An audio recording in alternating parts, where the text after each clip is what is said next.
Ladies and gentlemen, drivers, gig workers, and everyone in between, welcome to This Week in Rideshare podcast. I'm your host, Jared Hoffa. It is Friday, November 17th, and this week we chat with Abdul about current topics affecting rideshare drivers. And as always, Legal Rideshare breaks it down.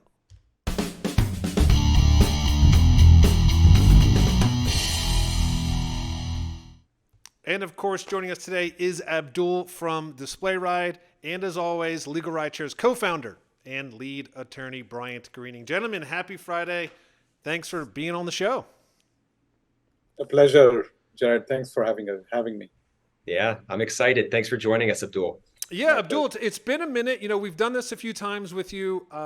Always great info coming from you, and it's also a great angle on your side because you're coming from a side that we partner with a lot, which is safety, dash cam systems. So you're seeing a lot of the same stuff we are.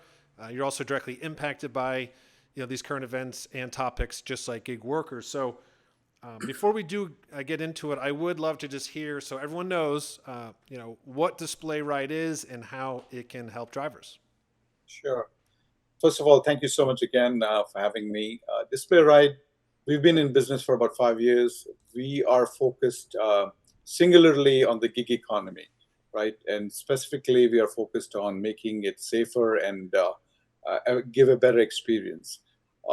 So we have actually a portfolio of products which strives to do that essentially. And safety is a big issue. It continues to be a big issue despite the many headaches that continue to plague the industry. So we continue to offer solutions. Our main core platform or flagship product is called the Rideshare monitoring platform, and as the name implies, there's a picture there. So it's basically, I hate to say it's a dash cam because we are much more than that, but obviously there's a dash cam component. We record both inside, outside, night, day, audio, video, and we upload everything to the cloud. And it takes literally about 2 minutes to install, and all the data is stored securely in a cloud location.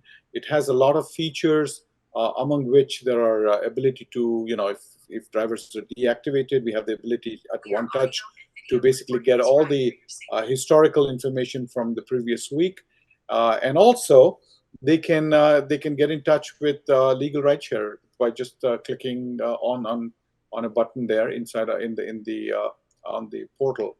So we have a lot of features which are centered around rideshare. So we've got a great response, and we continue to add a lot of features, and including, actually, I might as well let you know that we have a new product which we call the delivery cam. It's like the the rideshare, except that it's more focused on the delivery folks. I hope you can see it. So it's like a body cam, and it records, just at a one touch, it records everything and uploads to the cloud. Very much like the rideshare, but since the delivery people, step off the vehicle and especially the food delivery and folks like that, they'll have to get off the vehicle to actually make the delivery. So there is some exposure to them, and what we do is ensure that part is also pretty safe. Awesome. Yeah, and we'll definitely talk a little bit more about that in the end as well, as a recap, because it's very exciting. I know you just came out with, just introduced it, so that's really awesome. And then Brian, of course, just give you a minute here to let everyone know what Legal Rideshare is and what we do and why I'm wearing this shirt. Well, it's a good looking shirt. Yes, it is. Thanks. So before I get into Legal Rideshare, I want to take a moment to talk up Abdul here. He's really just an incredible part of the industry, and we're so excited to have him and DisplayRide as partners of Legal Rideshare. We have been talking about safety as one of the chief components of our business from the very beginning. And as soon as we met Abdul and saw that he had a similar goal and products that really make a difference to keep riders, drivers, everybody safe, it's really, really a welcome partnership. And I'm very excited about this body cam, because I think that delivery workers have been so exposed and a lot of times have just been sitting ducks for criminals. I think this is going to make a big difference in their security, both physically and emotionally. I think it's just a really important product. So thank you. Um, a little bit about me now. uh, Legal Rideshare is, the first law firm in the United States that's entirely dedicated to Uber and Lyft accident and injury claims. So we've been around for nearly a decade now, growing with the industry, and we're a personal injury firm that protects drivers after they've been injured on the job. So we help get medical bills paid for, lost wages recovered, pain and suffering, any other damage that they sustain. They can come to us, and we can help fight against the insurance companies and against the at-fault parties to put real dollars in their pockets. Awesome. Yeah. And yeah, of course. Thank you, Abdul. Again, can't do this without you. And we're gonna jump right into the first topic. And it is one that all of us gentlemen, I think we say the word deactivation at least 100 times a day. Abdul, I know you and I have spoken about this in length. And the first story is about deactivations. And this is from TechCrunch. Uber is taking steps to combat unfair driver deactivations. So starting Monday across the US, Uber will roll out a technology that identifies riders or Uber Eats customers who consistently give bad ratings or feedback with the intent of getting a refund. Allegations by those customers, the company said in the post, won't be considered in the driver's ratings or deactivation decisions. The ride-hailing giant is also expanding its in-app review center to provide drivers and couriers with more information about why their account was deactivated and allowing them to request a review of the decision and share any additional information like audio or video recordings. I'm going to toss this right to you, Abdul. We have discussed this for a long time. I'm just curious to get your initial take on this. I think it's a welcome step, obviously. What I'm not entirely clear about is how much information they're going to give. I mean, they're still pretty, at the moment, of course, it's completely, you're just blindsided. You're just told, hey, there was a complaint, that sort of thing. Hopefully they'll give some more information. Obviously, there are liability issues as well. So I suspect that they're going to be somewhat frugal with the information, but maybe at least give you a clue of what happened. But the important thing is, drivers have an opportunity to contest that, right? And that's exactly what we are doing. And, partnering with you, I think what we are trying to do is empower the drivers, right? The drivers were totally at the mercy of these big companies. And what we are trying to do is essentially change that equation, right? So by arming them with all the data that they have, and everything that's recorded on our solutions is completely neutral, meaning to say you cannot manipulate it and so on and so forth. So it is very credible. And to be perfectly candid, a lot of the drivers, it's not easy. They may have had an issue, they're told they're deactivated or there were these complaints. It also leads to emotional, pain and, concerns, and you don't know what's going on. It's just not a pleasant thing. And having somebody like LegalRideshare knowing that they have somebody like that to support you and so on, is, I think it sort of, like I said, empowers them. And hopefully, ultimately, it's a win-win solution. That's how I see it, knowing if the drivers knows if they've made a mistake, sometimes an inadvertent mistake, they can correct it. If it's a false allegation, they can obviously address that.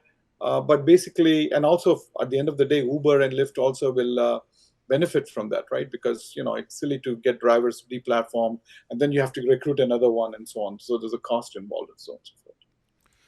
Yeah, and that's a good point. Brian, I'm going to give you the floor here also to kind of weigh in on what you think about this new push for making it a little bit more equal.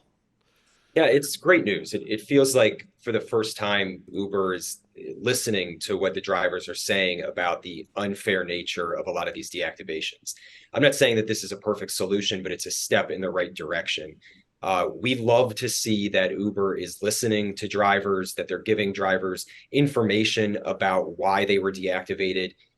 One of the biggest problems that we had was just that there was no due process. There was no opportunity to hear the allegation against you. There was no opportunity to try to correct whatever issue was alleged. They were just booting people from the platform.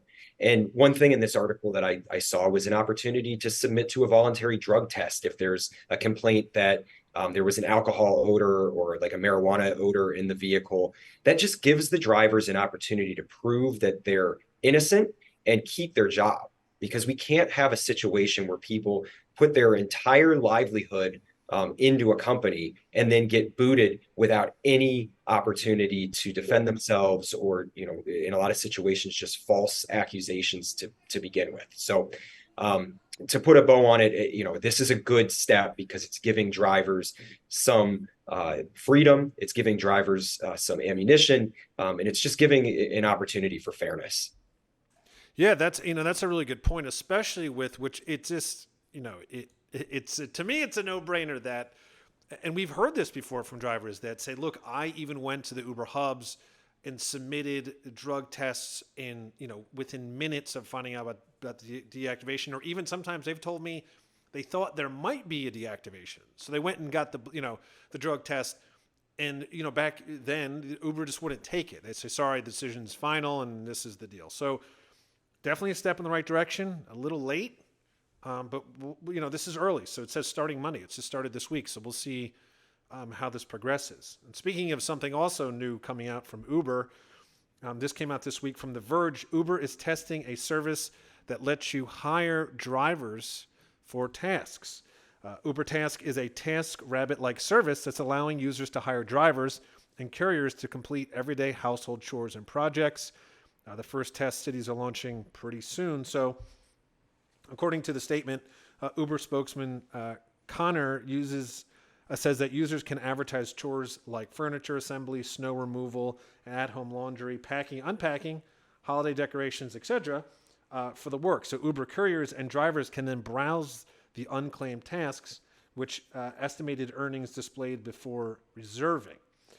So this is a small pilot that they're talking about, that they're just coming out with, but that's going to be tacked on kind of like a task, obviously a task chores with task and chores into the Uber app. Abdul, I'm curious, especially with what you just displayed with the new, the new camera that you're rolling out and security and safety. What do you feel about that as far as the safety side of this and how Uber's going to handle that? Yeah, I mean, I think it's kind of interesting because now they're trying to increase the earnings opportunities for drivers, right? So that's basically what they're trying to address. And it seems to me that they're creating a big exposure because literally anybody can advertise anything, right? So now you're going into unknown places. It's not like a driver, I mean, like a rider on the platform who's registered. You have some information about that. Here you're going to new guys, I mean, and trying to do God knows what, right? Assembly. I don't know. It seems kind of weird because, I don't know what kind of tasks, they're going to be promoting. However, I think from a safety standpoint, again, there is an unknown factor in this, I think, and you're spending a lot of time maybe assembling. I don't know. There's more opportunity for safety issues, I guess. What if the guy breaks his hand? I mean, there are a lot of things that come to mind, right? Because some of the activities that you may want to do may be dangerous also. So there is all these, I think, aspects. And having something like a body cam, actually, now that you mentioned, may be useful because you're actually recording what transpired. So again, I think because similar issues may crop up, right? Because the person may say, oh, the person was rude, the person was, he didn't do the job properly, or they may get into some sort of a contention, argument, things of that sort. So it's really extending the safety issue in new domains, basically. So we think they still need to be protected. Yeah, and that totally makes sense. I mean, you just brought up something that I didn't even really think about, like what if someone gets injured and breaks their hand? Yeah. And I'm actually going to toss that to you, Brian, because that's your wheelhouse. Yeah, this is really interesting from a safety and a liability standpoint. So when we think about rideshare, there's only so many ways that people can really get hurt. There's a car accident, and there could be a intentional tort, a assault, a battery, sexual assault. Like the world of injuries is kind of defined in terms of what would happen inside of a car. When we're talking about going inside somebody's home, there's a million different ways that things can go wrong, whether it's getting hurt on the job, like Abdul said, you fall off a ladder maybe and break your hand. If there is an assault that happens in the house, is that covered under the insurance policy? If the driver or the worker goes into the house and there's a defective stair that they fall down, can the homeowner then be responsible for that injury? I would say yes. There's just, we're by bringing people into other strangers' houses, the world of legal liability just booms. And I'm interested to see how Uber is going to protect everyone from hazards, from safety issues, and ultimately who's going to pay up when things do go wrong. Yeah, and it also just brings me back to, which again, I know they're talking about addressing now, but okay, you get someone on this new task service and then they could just lie and say they never showed up or didn't complete it or was broken and try to get money back or a refund. It seems to be the bait and switch that it really affects the workers the most because they're putting the time and energy into this. And then, users or customers are just burning them. And then Uber, of course, is siding with the customer. So yeah, this is uncharted territory. And we have to see what's going to happen. I can't imagine it's going to be smooth sailing to begin with. I just don't know. I don't know where it's going to head from here.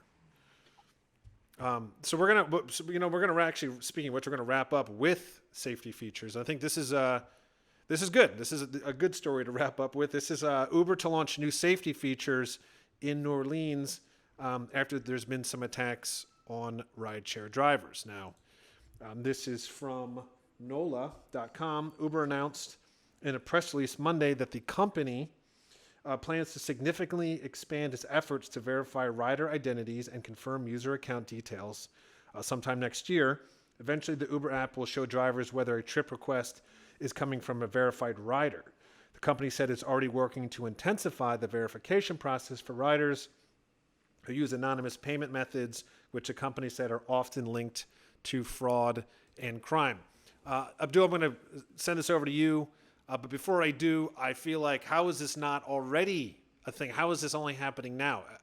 Yeah. I'm just, I just want your thoughts on that. No, I agree. I thought I thought it was already in place. Yeah. To be perfectly candid, I'm surprised they're not, and they're highlighting something that was absent, which is quite remarkable. Absolutely, man. I mean, this is crazy. I think but I think that's one component of it, which is obviously necessary. You need to know who's riding in your vehicle. But beyond that, that does not obviously preclude the fact that, there could still be safety incidents, right? You could still get into argument. You can, all those aspects still remain. So I think there are a lot of safety issues which continue to remain. They're addressing one component, which I think is obviously necessary and I thought had been already addressed. Because they did the same thing with the drivers, right? Because drivers would switch and so on.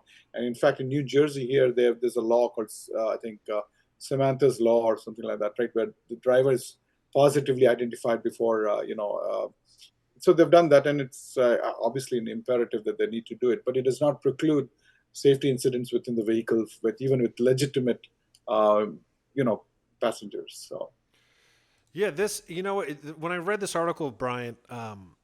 It reminded me of and I'm sure you might even bring this up, but it reminded me of some of the situations where people's names were Mickey Mouse and really general or no profile.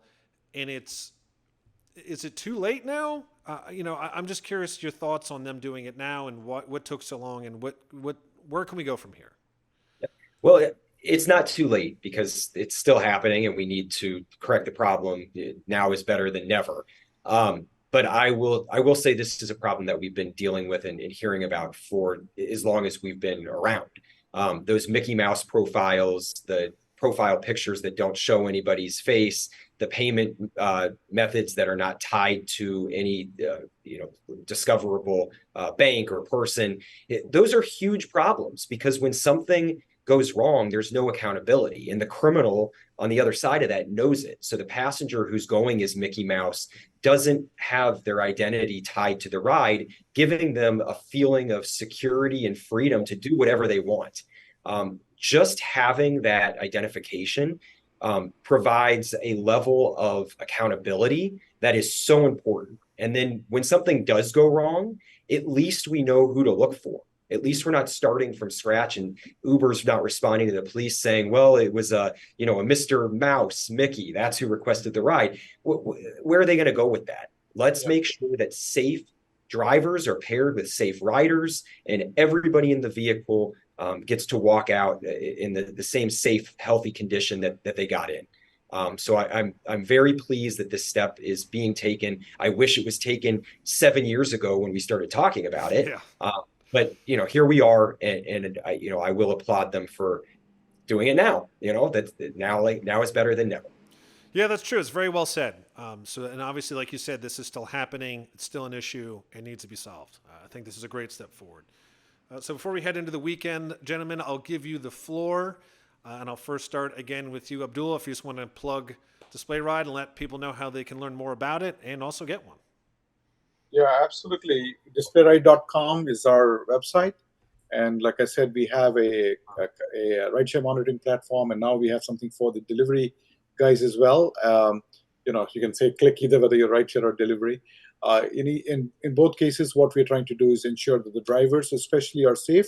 And we have all the records and everything. And of course, they're very closely tied with LegalRideshare. So you have a solid backing behind you in case there is some issue. So yeah, we are really happy to keep doing this, and I think the response has been tremendous, and we hope more people will join the bandwagon. Awesome, thank you, Abdul, and of course, Brian, give you the last moment of the stage here.